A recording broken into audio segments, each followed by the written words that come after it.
नमस्कार मैत्रिणींनो, मी Jayashree home kitchen मध्ये तुमचं मनपूर्वक स्वागत आहे। आज आपण बघणार आहोत उकडलेले बटाट्याचे पॅनकेक। तर बनवायला सुरुवात करूया। त्यासाठी मी इथे काही लसणाच्या पाकळ्या, आलं, लसूण आणि कोथिंबीर घेतलेली आहे। याचं छान जाडसर वाटण बनवून घेणार आहोत। सर्व जिन्नस मिक्सरच्या भांड्यामध्ये घातलेली आहेत आणि छान दळून घेणार आहोत। तर छान असे दळून सुद्धा झालेले आहेत। एका बाउल मध्ये हा मसाला ट्रान्सफर केलेला आहे। तर त्याच मिक्सरच्या भांड्यामध्ये उकडलेले बटाटे घातलेले आहेत। हे सुद्धा आपल्याला याची पेस्ट बनवून घ्यायची आहे। हे सुद्धा छान दळून घेतलेले आहेत। तर ही पेस्ट आपण एका बाउल मध्ये काढून घेतलेली आहे। मिक्सरच्या भांड्यामध्ये मी 2 चमचे ते पाणी घातलेले आहे। त्यामध्ये आपल्याला हा पाव कप रवा घालायचा आहे आणि छान असा फिरून घ्यायचा आहे।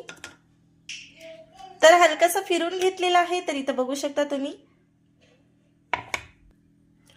तर बाउल मध्ये ट्रान्सफर करून घेणार आहोत। तर हे एकजीव करून घेणार आहोत आपण। आणि यामध्ये आपल्याला काही जिन्नस परत घालायची आहे।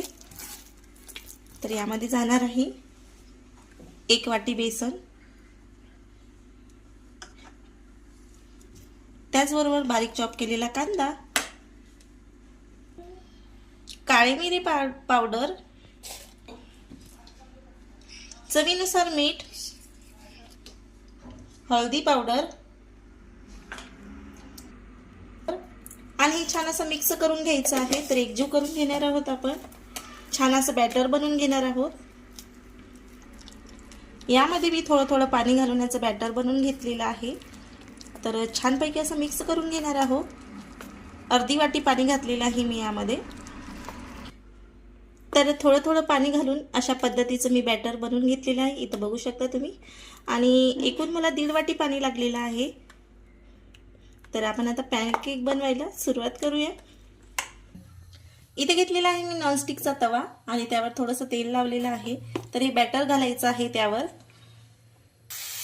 आणि छान असं गोल शेप मध्ये फिरून घ्यायचं आहे। आणि हव्या त्या साइज मध्ये पॅनकेक आपल्याला घालायचं आहे। तर अशा साइजचा मी पॅनकेक बनवलेला आहे। तर मस्तपैकी आपण शेकवून घेणार आहोत।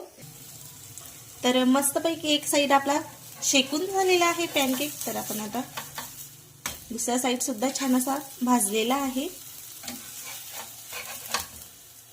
तर दुसरा सुद्धा आपला पॅनकेक टाकून झालेला आहे। हे सुद्धा आपण छानपैकी भाजून घेणार आहोत। तर एक साइड आपला छान भाजलेला आहे, दुसरी साइड सुद्धा आपण भाजून घेणार आहोत। तर मस्त केक भाजलेला आहे। तर थोडंसं तेल घालून आपण दुसरी साइड सुद्धा खरपूस भाजून घेणार आहोत। तर अशाच पद्धतीने आपण बाकीचे सुद्धा पॅनकेक तयार करून घेणार आहोत।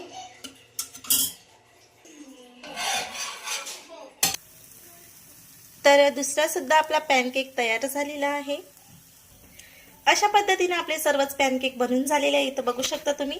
रेडी आहेत आपले पॅनकेक खाण्यासाठी।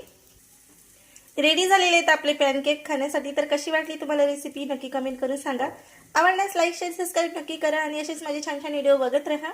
आणि हे पॅनकेक तुम्ही हिरव्या चटणी सोबत, टोमॅटो केचप सोबत किंवा तसेही खाऊ शकता। तर रेसिपी आवडल्यास लाईक शेअर सबस्क्राइब नक्की करा। धन्यवाद।